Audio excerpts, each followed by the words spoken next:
Before we dive deeper into this story, I have one small request. Please subscribe, drop a like, comment, and hit that hype button to boost this channel so more people can discover these incredible stories. How did declaring my marriage open without my husband's real consent turn into a public legal nightmare that destroyed everything I thought I had?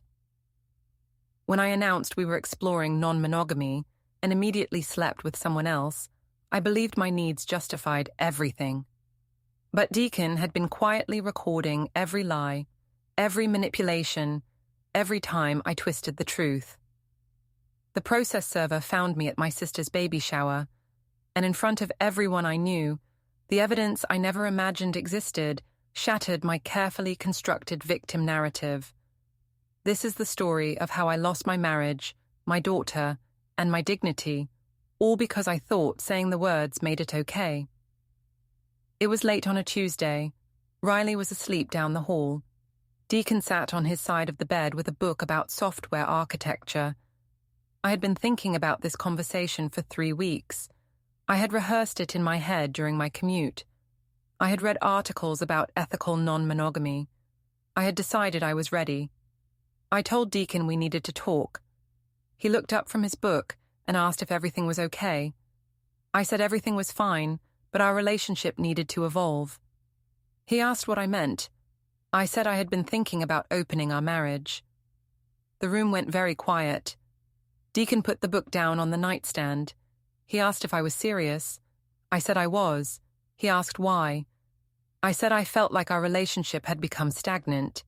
He looked confused. He reminded me that we went on a date 2 weeks ago. I said dates were not the same as growth. I told him I had been reading about non-monogamy and polyamory. I said many couples found that exploring connections with other people actually strengthened their primary relationship. He asked if I wanted to strengthen our relationship or if I wanted to see other people. I said both. He asked if there was someone specific. I said no. It was not entirely true. I had been thinking about Cade from the gym, but I had not done anything yet, so technically it was not a lie. Deacon asked if we could talk to a therapist about this first. I said I did not need a therapist to tell me what I needed. He said he was not suggesting therapy to change my mind.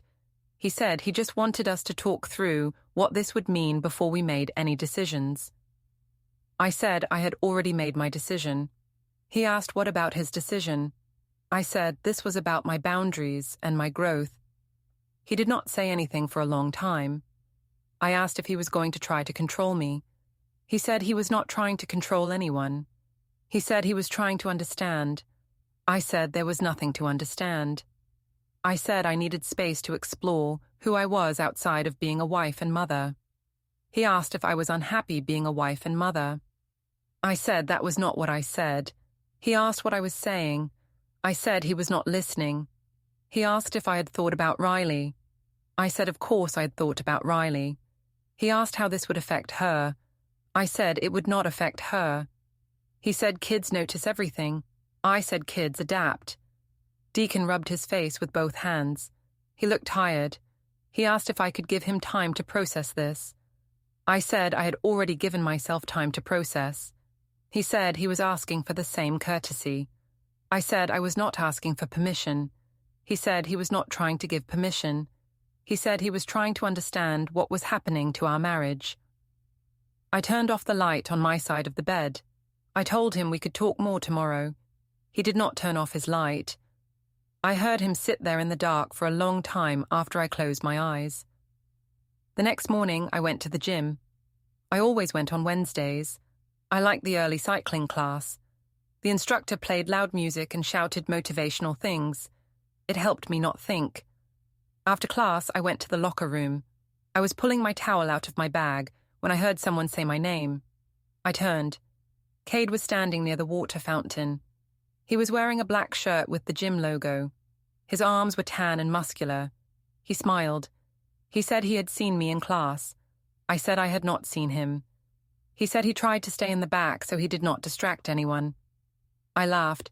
He asked if I had time for a protein shake. I said I needed to get to work. He said maybe another time. I said maybe. He asked if I came to the gym often. I said I came 3 times a week. He said he would look for me. I felt my face get warm. I said I usually came in the mornings. He said mornings were his favorite. He walked closer. He said he liked my energy. I asked what that meant. He said I seemed confident and strong. I said I did not always feel that way. He said confidence was something you practiced. I said I was trying. He handed me his phone. There was a new contact screen open. He asked if I would give him my number. I hesitated. I looked down at my left hand. My wedding ring was there. I thought about Deacon sitting in the dark last night. Then I thought about how he did not say yes. He did not say no either. He said he needed time, but I did not have time. I needed this. I typed my number into Cade's phone. He smiled and said he would text me. I said, okay. He walked away toward the weight room. I stood in the locker room, holding my towel and feeling my heart race. I checked my phone. There was a text from Deacon. He asked if we could talk tonight. I typed back that I had plans with Tessa. It was not true. I did not have plans with anyone. But I wanted space. I wanted room to breathe. I wanted to see what happened. I drove to work. My office was in a co-working space downtown. I shared the space with 12 other people who worked in marketing or design. I liked it because it was quiet and no one asked too many questions. I sat at my desk and opened my laptop. I had a content calendar to finish for a client. I stared at the screen and did not type anything. My phone buzzed. It was a text from an unknown number. The message said, "Coffee later. I would like to know you better." I knew it was Cade. I stared at the message for a long time. I thought about Deacon asking if there was someone specific. I thought about how I said no. I thought about how I was about to make it true. I typed back yes. I suggested a cafe near my office. He said he would be there at 3. I put the phone down and tried to focus on work. I could not. I kept thinking about what I was going to wear. I kept thinking about what I would say. I kept thinking about how this was not wrong, because I had told Deacon I wanted an open relationship. I had said the words. That meant it was okay. At 2:30, I went to the bathroom and reapplied my lipstick. I looked at myself in the mirror. I looked like someone who was about to do something she could not take back. I told myself I was allowed to do this. I told myself I was setting boundaries. I told myself this was growth. I walked to the cafe. Cade was already there. He was sitting at a corner table with 2 cups of coffee. He stood up when he saw me. He hugged me. It lasted 2 seconds too long. We sat down. He asked about my day. I said it was fine. He asked what I did for work. I told him I managed social media for a wellness brand. He said that was interesting. I said it paid the bills. He laughed. He asked if I was married. I looked down at my ring. I said it was complicated. He said he liked complicated. I said my husband and I were figuring things out. He asked what that meant. I said we were opening the relationship. He asked if that was what I wanted. I said yes. He reached across the table and touched my hand. He said I seemed like someone who knew what she wanted. I said I was learning. He said he wanted to help me learn. We talked for 2 hours. He told me about his life. He had been a personal trainer for 5 years. Before that, he played college football. He grew up in a small town and moved to the city to escape. I told him I grew up here. He said I did not seem like a city person. I asked what I seemed like. He said someone who wanted more than what she had. He was right. We left the cafe together. He walked me to my car. The parking lot was empty. He put his hand on my waist. He asked if he could kiss me. I said yes. His mouth was warm. His hands moved to my hips. I closed my eyes and let myself feel it. I thought about Deacon, and then I stopped thinking about Deacon. Cade pulled back. He asked when he could see me again. I said I would text him. He said he would be waiting. I got in my car and sat there for 5 minutes before starting the engine. I drove home. Deacon's car was already in the driveway. I walked inside. He was in the kitchen making dinner. Riley was at the table with crayons and paper. Riley ran to me and hugged my legs. She asked where I was. I said I was at work. She said she missed me. I said I missed her too. Deacon did not turn around. I went upstairs and took off my ring. I put it in the jewelry box on the dresser. I looked at myself in the mirror again. I looked the same. But I felt different. I heard Deacon call my name. I went downstairs. Dinner was ready. We ate in silence. Riley talked about her day at preschool. Deacon asked her questions. I pushed food around my plate. After Riley went to bed, Deacon asked how my day was. I said it was good. He asked if I saw Tessa. I said yes. He looked at me for a long time. He asked if I was lying. I said no. He nodded. He said he had been thinking about what I said last night. He said he wanted to understand what opening the marriage meant. He said he wanted to know what the rules were. I said there were no rules. He said there had to be some kind of structure. I said structure was just another word for control. He said he did not want to control me. He said he wanted to make sure we were on the same page. I said I did not need him to be on the same page. I said I needed him to respect my decisions. He asked if I had already seen someone. I said no. He asked if I planned to. I said maybe. He asked if I cared how that would make him feel. I said his feelings were not my responsibility. He stood up from the table. He picked up his plate and put it in the sink. He said he was going to bed. I asked if we were done talking. He said he did not know what else to say. I said that was the problem. He always shut down. He said I always pushed. I said he always resisted. He walked upstairs without answering. I sat at the table alone. My phone buzzed. It was a text from Cade. He said he could not stop thinking about me. I stared at the message. Then I typed back that I could not stop thinking about him either. I went upstairs. Deacon was already in bed with his back to me. I climbed in on my side. I did not say goodnight. Neither did he. I lay in the dark and thought about Cade's hands on my waist. I thought about the way he looked at me like I was the only person in the room. I thought about how Deacon had not looked at me that way in years. I told myself I was doing the right thing. I told myself I was allowed to want more. I told myself this was not wrong. I fell asleep thinking about the cafe. I did not think about Deacon. I did not think about Riley. I did not think about what came next. I should have. Thursday morning I woke up before Deacon. I checked my phone. Cade had texted me at midnight. He asked if I was free today. I replied that I could meet him at lunch. Deacon came into the kitchen while I was making coffee. He looked like he had not slept. He asked if I had time to talk. I said I had a meeting at 9. He said we needed to figure out what was happening. I said I told him what was happening. He said I told him what I wanted. He said I did not ask what he wanted. I said I could not be responsible for what he wanted. He asked if I understood what I was doing to us. I said I was trying to save us. He said it did not feel like saving. I said that was because he was resisting change. He said I was rewriting our entire relationship without his input. I said his input was not a requirement. He stared at me.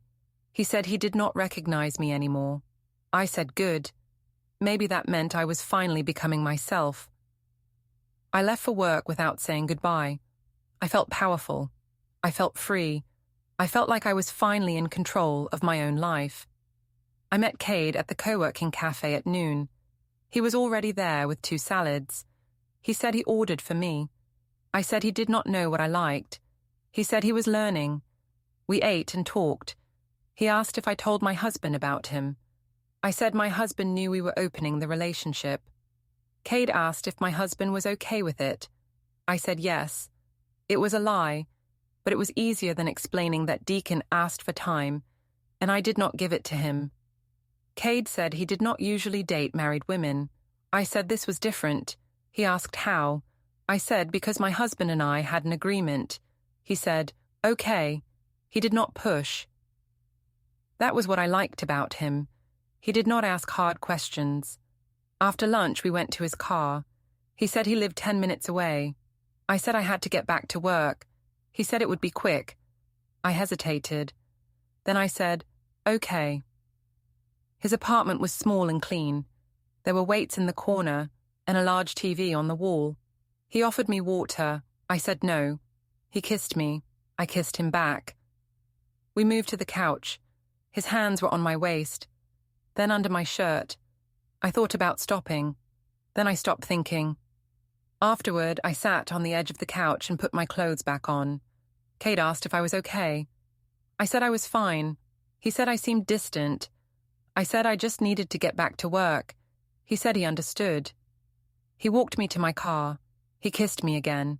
He said he wanted to see me tomorrow. I said I would let him know. He said he hoped I would. I drove back to the office. My hands were shaking. I parked in the lot and sat there for 10 minutes. I checked my phone. There was a text from Deacon. He said he was picking up Riley and would see me at home. I did not reply. I went back to my desk. Tessa was at the desk next to mine. She asked where I was. I said I had a lunch meeting. She asked if it went well. I said yes. She asked if I was okay. I said I was great. She looked at me carefully. She asked if something happened. I told her I opened my marriage. She stopped typing. She asked what I meant. I said exactly what it sounded like. I said Deacon and I agreed to see other people. Tessa's face lit up. She said that was amazing. She said that took so much courage. She said most people were too afraid to challenge societal norms.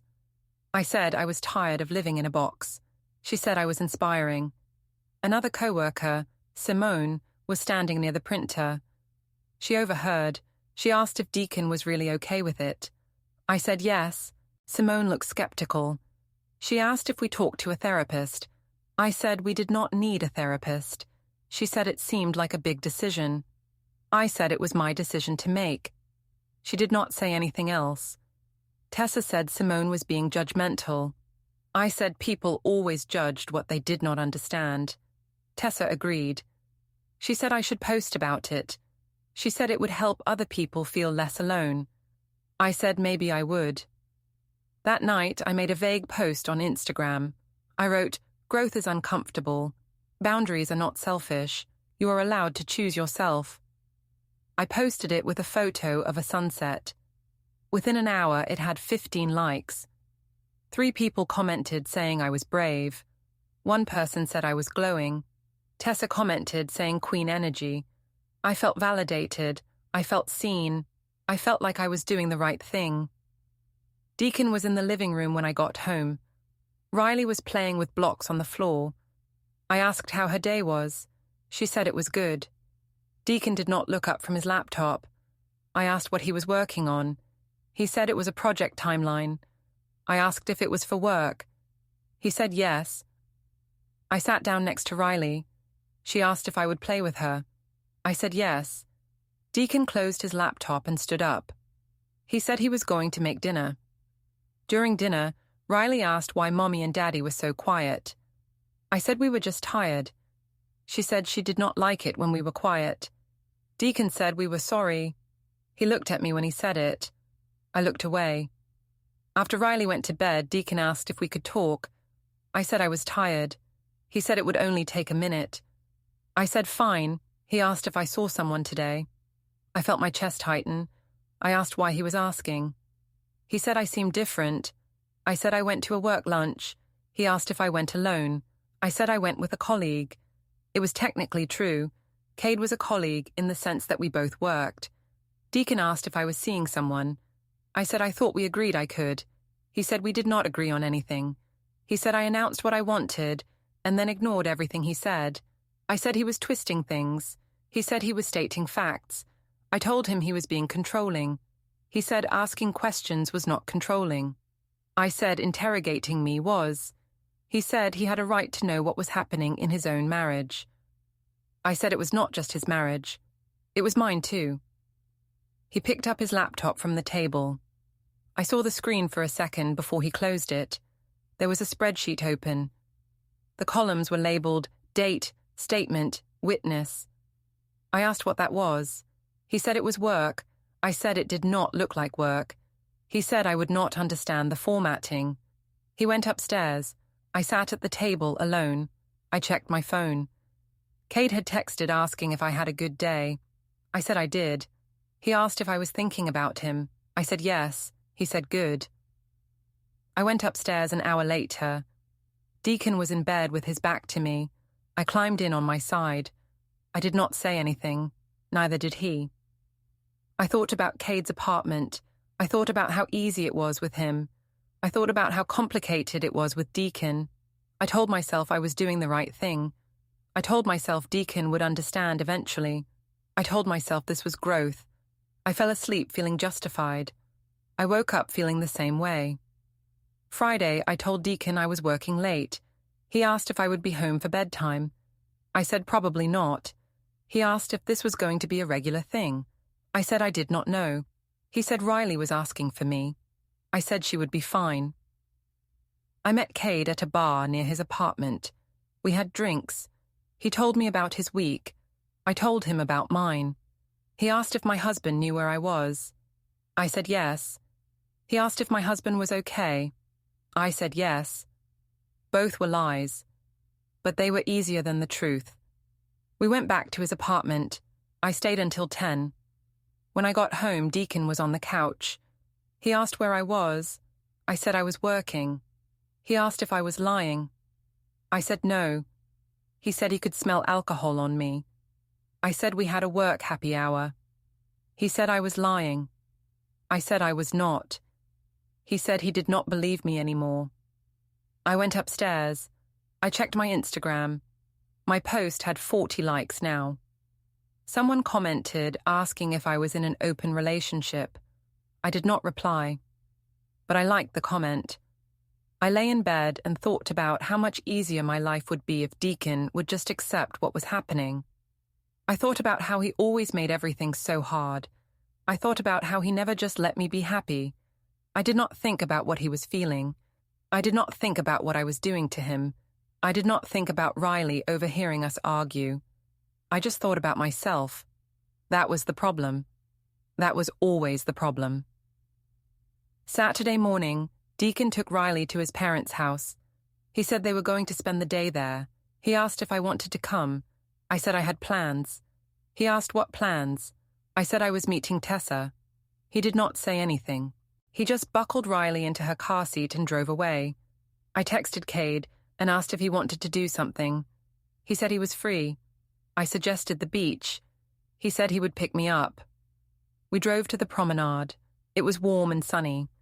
There were families with children and couples holding hands. Cade bought me ice cream. We walked along the water. He held my hand. I let him.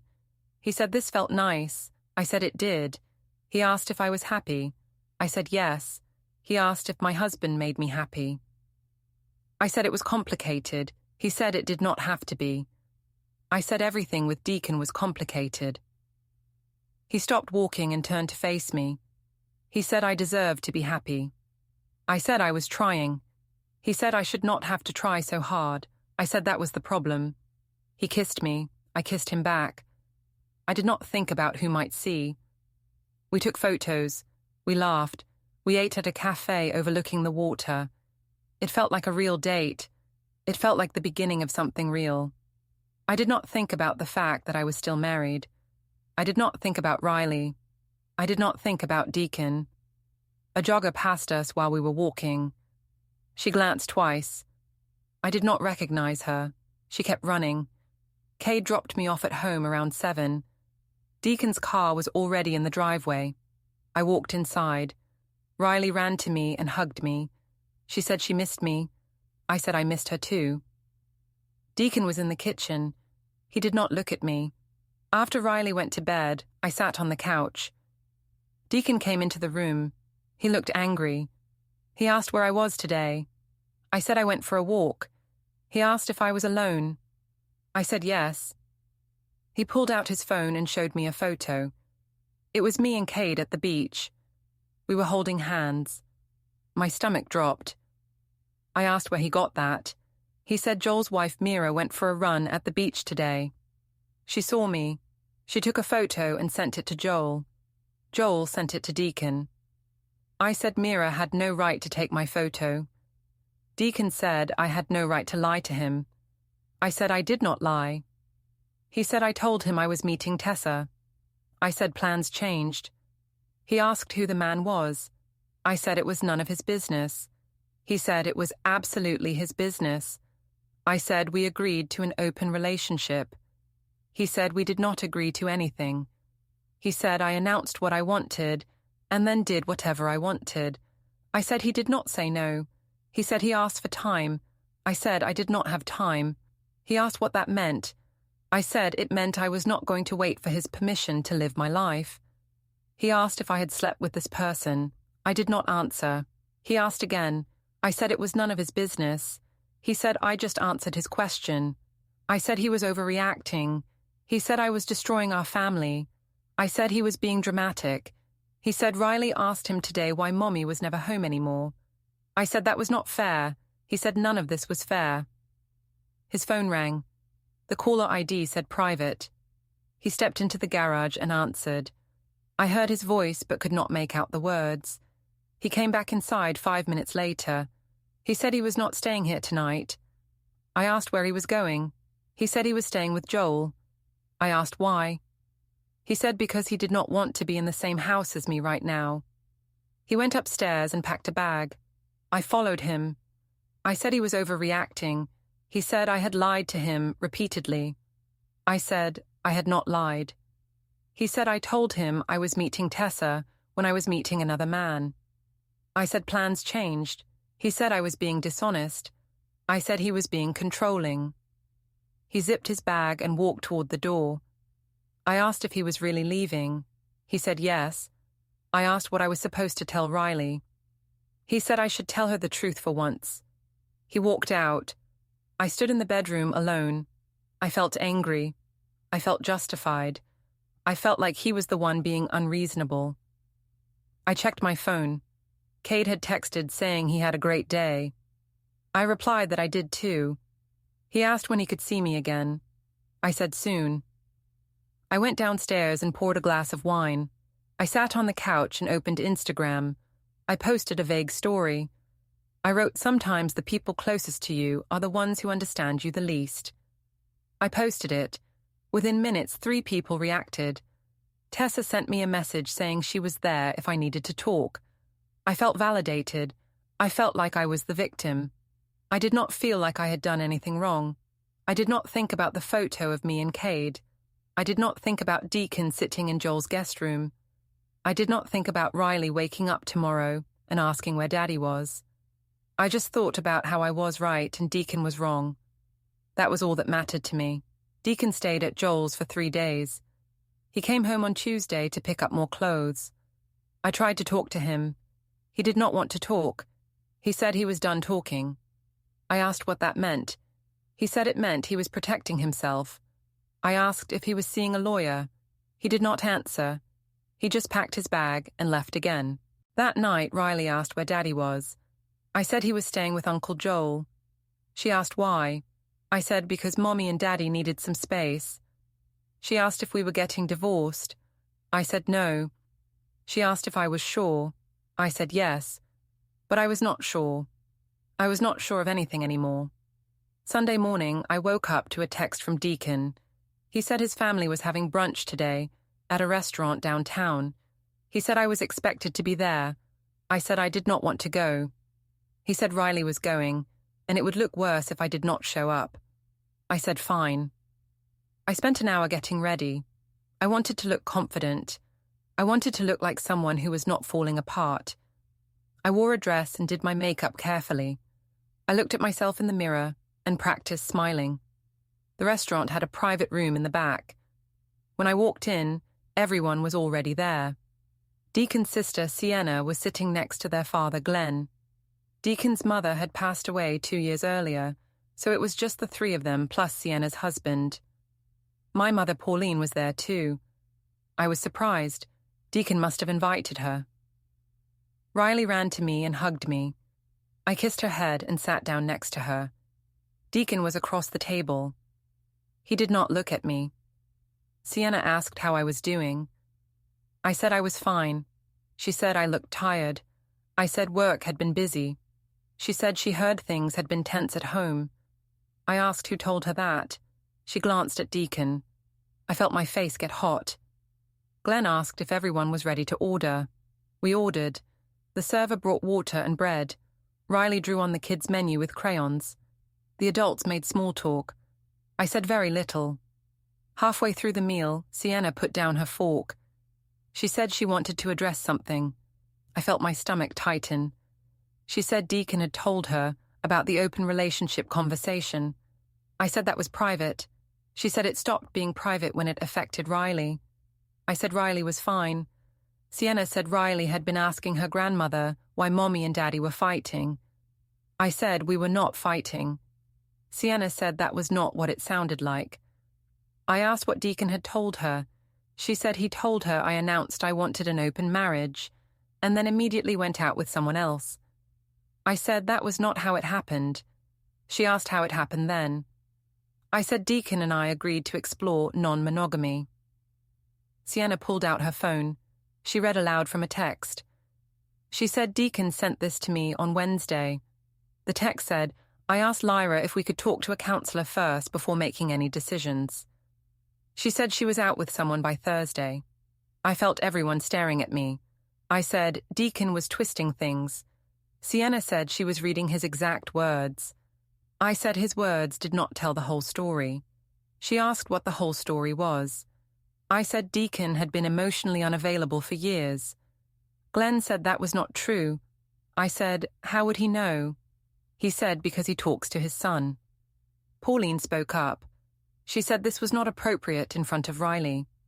Sienna said she agreed. She said some conversations should happen in private. She said she wished I had thought about Riley before I decided to open my marriage. I said I did think about Riley. Sienna asked how. I said I thought about what kind of example I wanted to set for her. I said I wanted her to see a mother who was strong and independent. Sienna said lying was not strength. I said I had not lied. Sienna said Deacon showed her the photo from the beach. She said I told him I was meeting Tessa. I looked at Pauline. She was staring at her plate. I asked if she was going to say anything. She said she did not know what to say. I said she was supposed to be on my side. She said she was not on anyone's side. She said she just wanted to understand what was happening. I stood up. I said I was not going to sit here and be attacked. Glenn said no one was attacking me. He said they were asking me to take responsibility. I said I had nothing to take responsibility for. Glenn said lying to Deacon was something. Gaslighting him was something. Using therapy language to justify hurting him was something. I grabbed my purse. I told Riley we were leaving. Deacon said Riley was staying. I said she was my daughter. Deacon said she was his daughter too. He said I could leave, but Riley was staying with him. I looked at Riley. She looked scared. I did not want to scare her more. I walked out. Pauline followed me. She asked if I was okay. I said I was fine. She said I did not look fine. I said Deacon's family had always been against me. She said that was not true. She said they were just worried about Deacon and Riley. I said they should be worried about me. She asked why. I said because I was the one being judged. She did not say anything. I drove home alone. I sat in the driveway for 20 minutes. I did not want to go inside. The house felt empty. When I finally went in, I walked upstairs. The guest room door was closed. I opened it. The bed was made. Deacon's pillow and blanket were there. There was a filing box on the desk labeled Home. I opened the box. Inside were printed screenshots, my Instagram posts, text messages I did not know he had saved, a timeline of events with dates and descriptions. There were no legal headers, just notes. Careful, detailed notes. I felt cold. I closed the box and put it back on the desk. I went to our bedroom and sat on the edge of the bed. My phone buzzed. It was a text from Tessa. She asked if I was okay. I said no. She said she was there if I needed to talk. I did not reply. I just sat there. I thought about the box. I thought about the timeline. I thought about how careful Deacon had been. I heard the front door open. Deacon came in with Riley. I heard him take her upstairs to her room. I heard him read her a story. I heard him turn on her nightlight and close her door. He came into the bedroom. I asked if we could talk. He said there was nothing to talk about. I said there was everything to talk about. He said I had made my choices.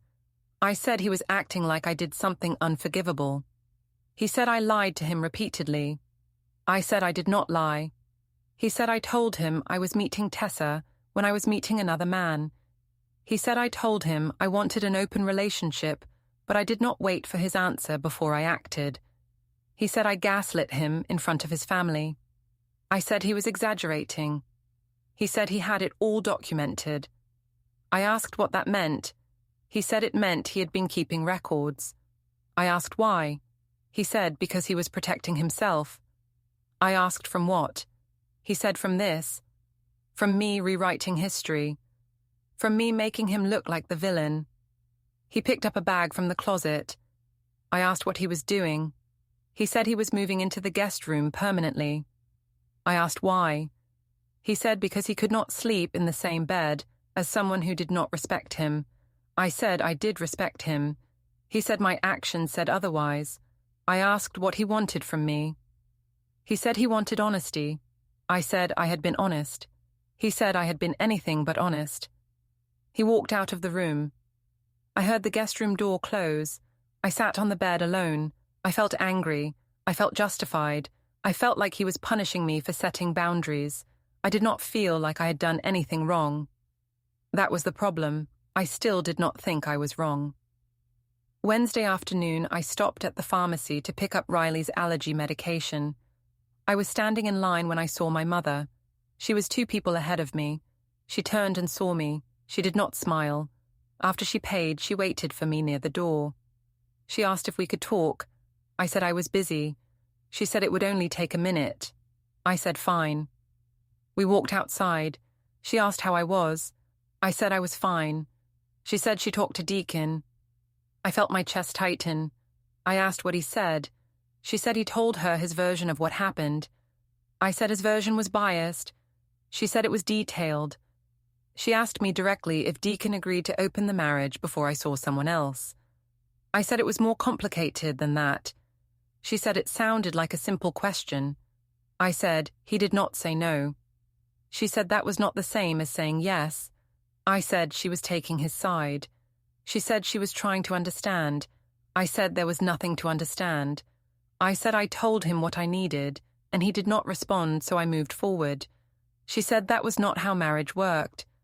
I said maybe that was the problem with marriage. She looked at me like she did not recognize me. She asked if I realized what I was doing. I said I was setting boundaries. She said I was destroying my family. I said my family was already broken. She asked who broke it. I did not answer.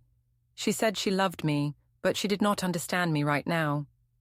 She said she hoped I figured out what I really wanted before it was too late. She walked to her car and drove away. I stood in the parking lot, holding the medication. I felt angry. I felt misunderstood. I felt like everyone was against me. I went home. Deacon was in the kitchen. He was organizing file folders. I asked what he was doing. He said he was getting his affairs in order. I asked what that meant. He said it meant he was preparing for what came next. I asked what came next. He said that depended on me. I asked what he meant. He said if I continued down this path, there would be consequences. I said he was threatening me. He said he was informing me. I asked if he was seeing a lawyer. He said he was exploring all proper channels. I said that was not an answer. He said it was the only answer I was going to get right now. Riley came into the kitchen. She asked if we were fighting. Deacon said no. She said it sounded like fighting.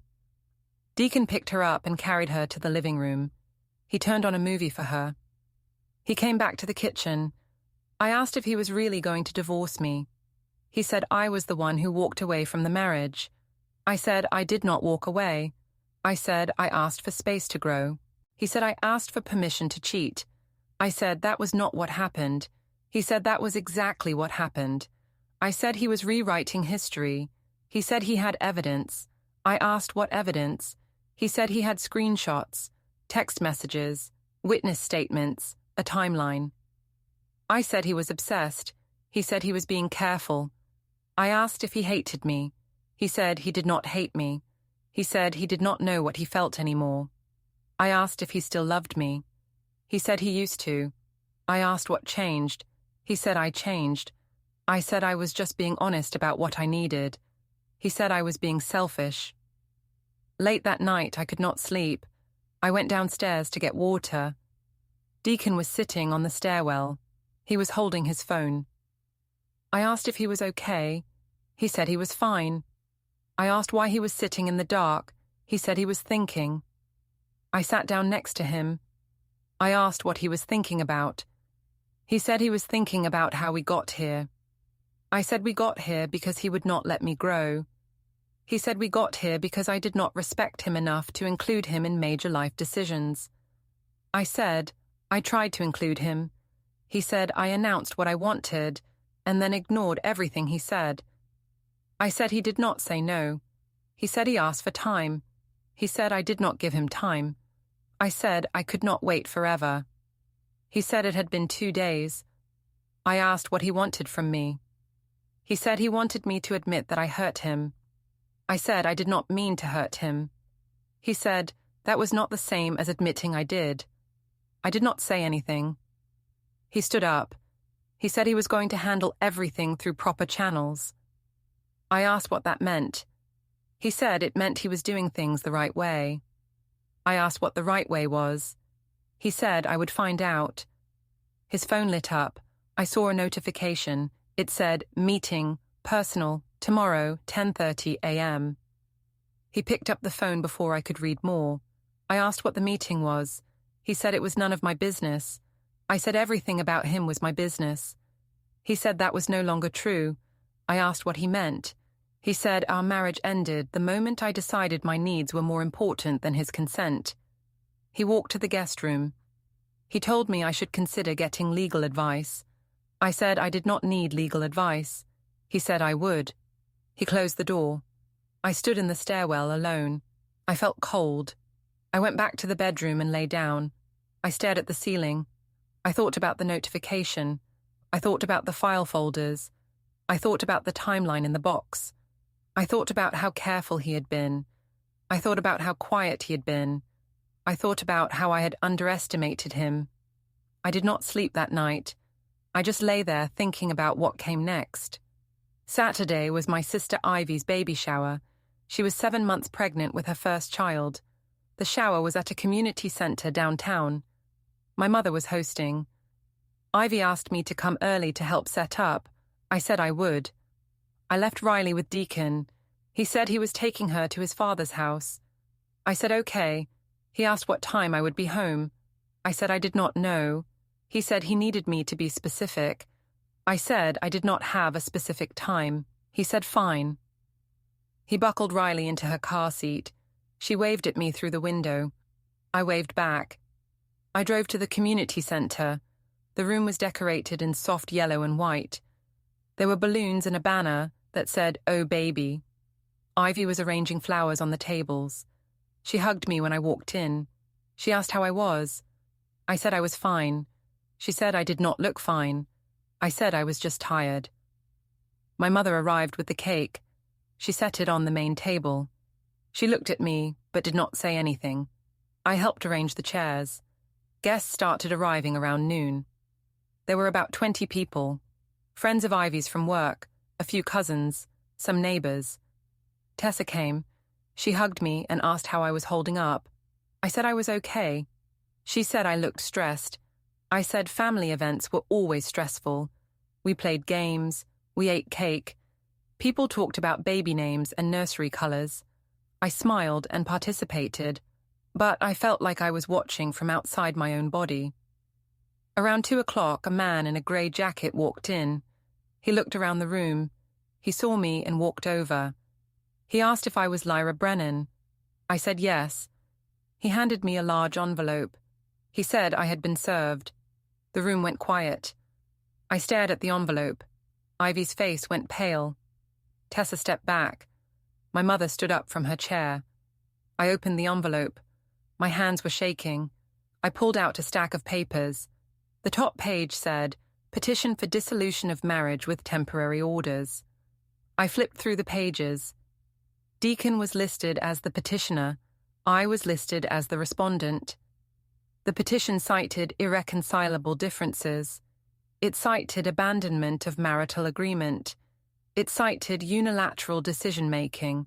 It cited emotional harm to minor child.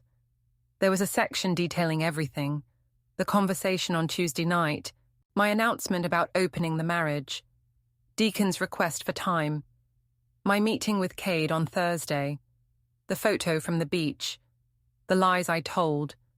There were exhibits attached, screenshots of my Instagram posts, text messages between me and Cade that I did not know Deacon had accessed, a timeline of events, witness statements from Joel and Mira. I kept reading. There were temporary orders. Deacon was granted primary physical custody of Riley pending a full evaluation.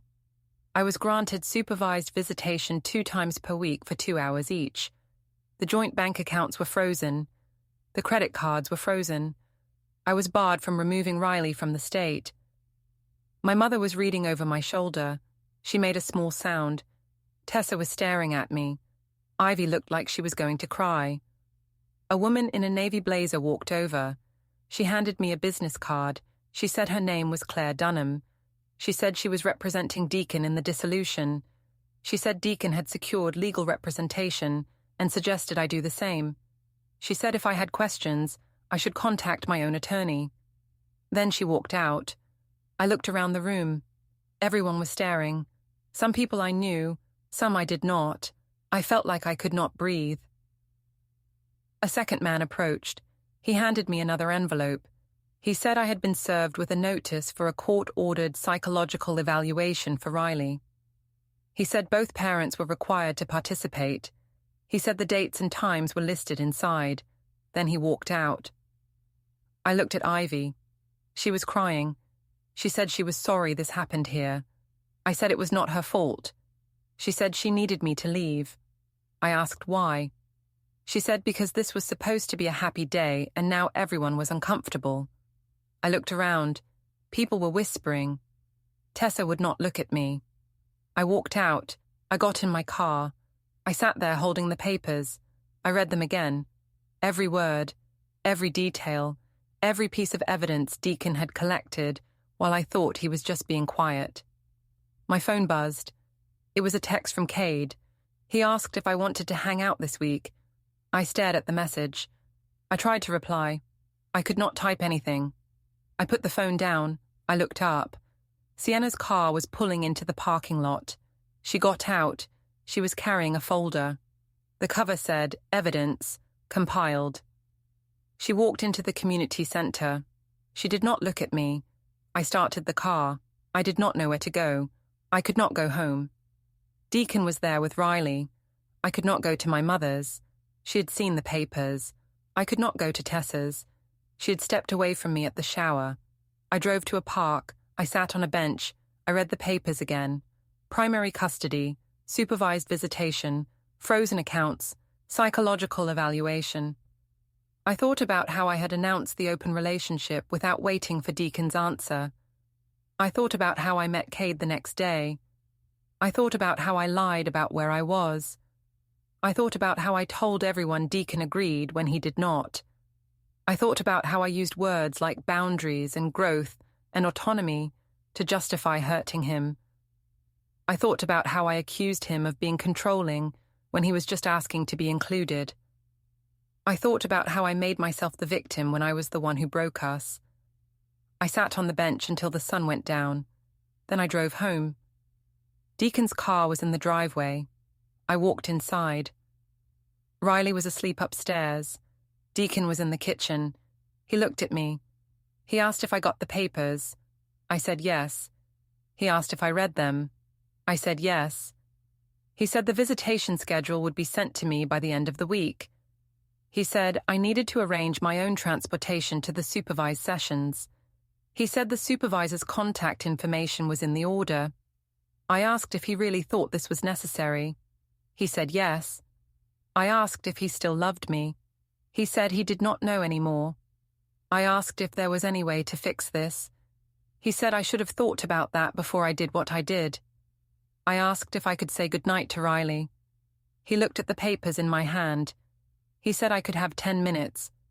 I went upstairs. Riley was asleep. I sat on the edge of her bed. I brushed her hair back from her face. She did not wake up. I went back downstairs. Deacon was still in the kitchen. I asked what happened to us. He said, I happened to us. I said, that was not fair. He said nothing about this was fair. I walked out to my car. I sat there for a long time. I looked at the house through the windshield. The lights were on. I could see Deacon moving around inside. I thought about how I believed I was justified. I thought about how I believed my needs were more important than his feelings. I thought about how I believed saying the words made it okay. I started the car. I drove to a motel. I checked in. I sat on the bed. I looked at the papers one more time. At the bottom was a court date. Preliminary hearing in 30 days. I put the papers on the nightstand. I turned off the light. I lay in the dark. I thought about everything I had lost. My marriage, my daughter, my family, my dignity. I thought about how I had no one to blame but myself. I closed my eyes. For the first time since this started, I understood what I had done. But understanding did not fix it. Understanding did not bring Deacon back. Understanding did not erase the evidence. Understanding did not change the fact that I had destroyed everything. I lay there in the dark, alone, exactly the way I deserved to be. Don't forget to hit like, subscribe, and turn on the bell so you don't miss the next story. Write in the comments from which city you are watching.